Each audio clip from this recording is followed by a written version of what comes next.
How's everyone doing? Today I have a Blu-ray update with 5 pickups, and if you've seen these movies, definitely let me know what you think of them, and let me know which one of these is your favorite as well. Leave me a comment or video response down below. And first up, we've got the live-action movie of Dumbo from Tim Burton. And this was really out of the theaters pretty quickly, and I heard a lot of criticism for it. I don't think it did quite as well as it was expected to do. I thought a lot of the criticism for it was unwarranted. I heard a lot of people hating on the CGI effects, and I thought the CGI effects for Dumbo were great. I thought they were amazing. I loved the look of Dumbo. I just don't really understand all the criticism for it. I think it could have been better, and one of the things I think was kind of surprising to me was Danny DeVito. He was the ringmaster, and I felt like he kind of toned down his personality. I feel like in everything that he's in, he's just really big and bigger than life. And in this one, they're like, hey, we want Danny DeVito, but we don't want so much Danny DeVito. Play it down a little bit. And I felt like that was kind of a detriment. He should have been his typical self, larger than life, especially given his diminutive stature.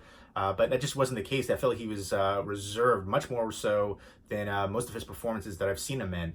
And I think that was kind of surprised me, and I think they could have definitely utilized him more. But I like the cast in here a lot. Colin Farrell, Michael Keaton. I love when Michael Keaton plays a villainous character.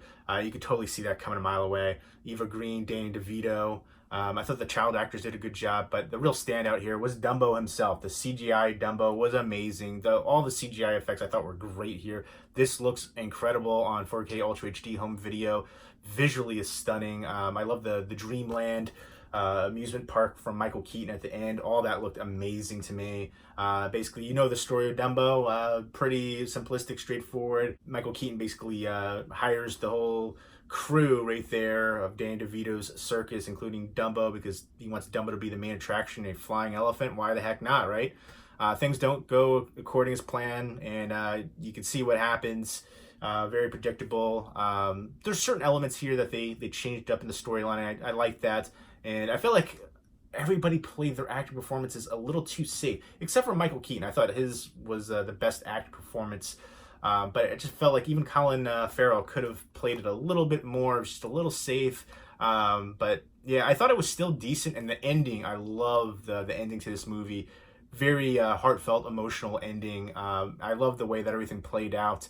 But I just felt like the acting performances could have been a little bit stronger. And that was kind of surprising because I like these actors a lot. And I thought it was a visual treat. Love the CGI, and I would definitely recommend checking out for Disney fans and Dumbo fans as well. I just thought it could have been a little bit better. It's still very enjoyable though. This release from Disney is phenomenal. I absolutely loved it. The picture quality, audio quality were amazing. Some good special features in here too. And next up from Paramount is Pet Sematary, the remake right here. And everything good about the original film is essentially stripped away here, and all the depth is taken out of all the characters and backstory and sub-stories, and you're just left with a lifeless remake film here, and pun intended. And even the mask, they show the masks in the very beginning, and then they use it again. It just felt out of place, like you briefly saw it, and now you're gonna play that up. Just doesn't work right here. I like a lot of the actors, John Lithgow especially. I thought he did a good job with the character of Judd, but they changed things up, and I like that they were trying to do some different things. But the main thing that I thought took away from this was, you take away some of the story, the backstory of certain characters, and the story overall, and I just feel like you're left with a subpar movie, especially in comparison to the original. I definitely liked the look of it. The cinematography was really good, and it definitely had some good atmosphere, but overall it was disappointing. And I watched the original before I watched this one, and I think that was something that affected my viewing as well, because the original was so strong in comparison to this one. And I hear a lot of people saying, oh, playing up the tagline, sometimes dead is better. Oh, sometimes the remakes are better. Oh, sometimes the originals are better. Most of the time, the originals are better. In this case, way, way better. And it just felt like all the heart from this story was taken out with this film. Just seemed like a cash grab, honestly. So much of the minutia, the detail that really gets you to care about the characters and the story is just stripped away. And I was just kind of shocked by how poorly done this was. I definitely couldn't recommend it, and I was disappointed big time in this one. I'm not going to say it's one of the worst remakes I've ever seen. It's just, it was a average film at best, and the acting performances were good atmosphere, cinematography, things like that. I like the look of the film, but it was the writing and the story that was just not as good as it could have been. If you are a fan of the film, you'll appreciate this home video release. A great job, picture quality, audio quality wise, and some good special features in here. And next up from Universal is Little. I really enjoy these body swap movies. This is probably my least favorite that I've seen. And I even like a lot of the cheesy 80s ones. But I just felt like it was formulaic. We've seen this before, but my biggest issue was across the board just felt kind of forced. And the ending where she comes to the epiphany, it just happens too quickly and isn't believable. Regina Hall, who I'm a big fan of, she does great in her role. And she is just a really kind of hard-nosed, rude, mean tech mogul who they show in the beginning she was bullied in school, and that kind of shapes the way she is now and how she treats people. She cuts the line and talks down to people, and then somebody says, you know, I wish you were a little kid, and she turns into a little kid.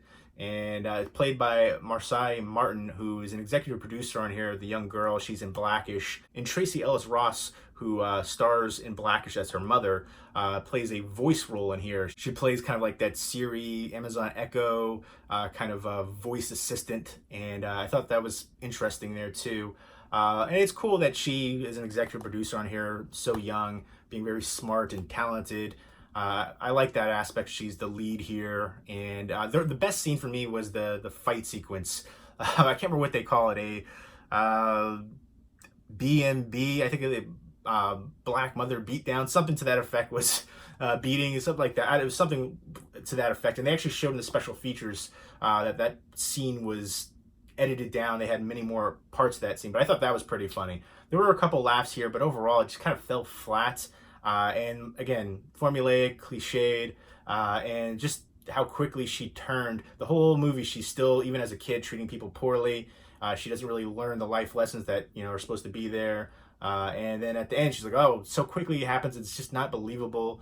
And a lot of other things were kind of underutilized. Rachel Dratch is awesome. She was like a child protective service agent, and she was definitely underutilized. And then this guy from This Is Us, Justin Hartley, I think he's been in a bunch of stuff.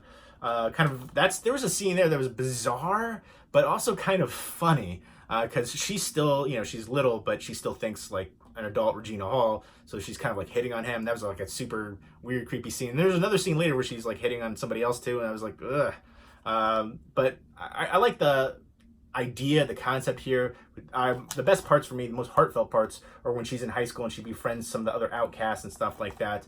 I like that, but it wasn't that good of a film. I wanted more from it. And then Issa Rae too, she was good in her role, but too many cliches, and it just wasn't believable how quickly the epiphany happens, and just kind of loses the message, unfortunately. But I would like to see more from everybody involved in the film. I think a lot of talent, a lot of young talent. And here are the special features for Little. And it was called a Black Mama Whoopin' Situation, not a beat down or whatever I said before. But I actually really love that special feature. I actually checked that out, and that's where I found out there was more scenes that were edited out for that. And I thought that was hilarious. I wish they would have kept some of those scenes in there, but probably my favorite part of the movie right there. But there's the rest of the special features. Next up from Disney is Cinderella. This is the new signature collection. I think this is the anniversary edition they have out. The newest one. I feel like a lot of times these classics are put into the vault, and then we get some re-releases here, and I definitely appreciate when that happens, because sometimes it's hard to get these Disney releases when they're put in the vault and they go for crazy money. So I like the signature line right here, the signature collection, and a nice slipcover for it. You got the special features right there, and this is an all-time classic. Nice to see another release for this as well. And I think a lot of Disney fans will pick up multiple releases. I know as a big-time horror fan as well, we have so many different releases of different films, Halloween, Evil Dead 2, different anniversary ones, and I feel like we always pick them up. I think horror fans, Disney fans especially, really drive the physical media market. But another nice release for this classic from Disney. And last but not least, from Arrow Video, the Arrow Academy line, is Running Man. And I've seen a few films with Lee Remick recently. Another one was Baby the Rain Must Fall with Steve McQueen. Really liked her performance there, as well as her performance here. I think she was kind of the driving force This also could have been called insurance fraud, because that's essentially what it is. This guy fakes his death, and he goes away on vacation, and his wife right there goes there, and then the insurance claim adjuster just happens to appear where they're at and on vacation, trying to hide away and get that money, and all kinds of paranoia starts happening, and then people's true colors come out.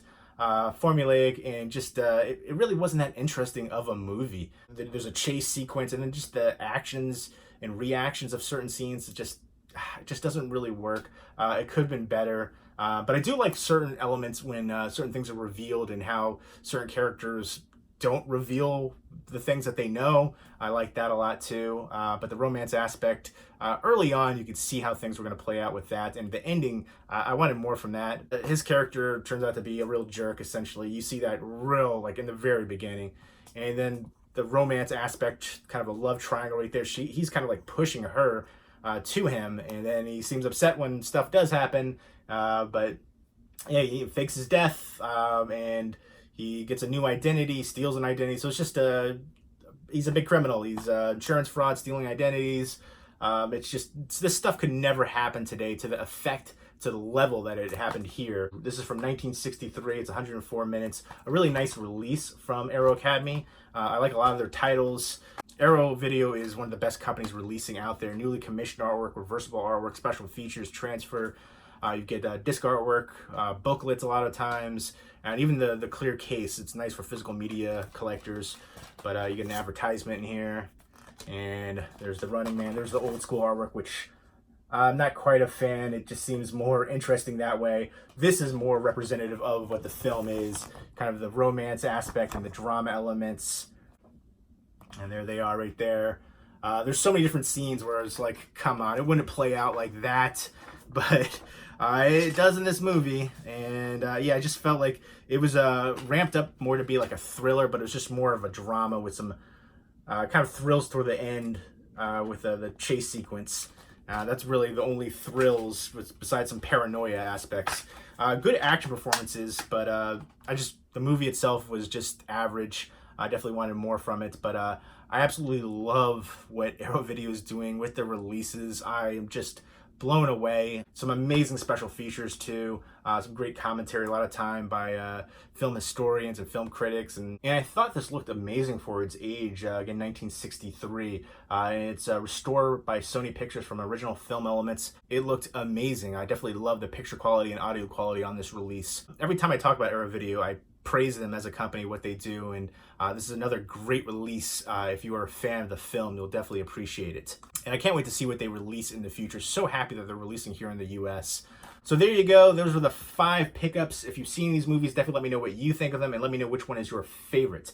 Leave me those comments down below, and hope everybody's doing well. Take care.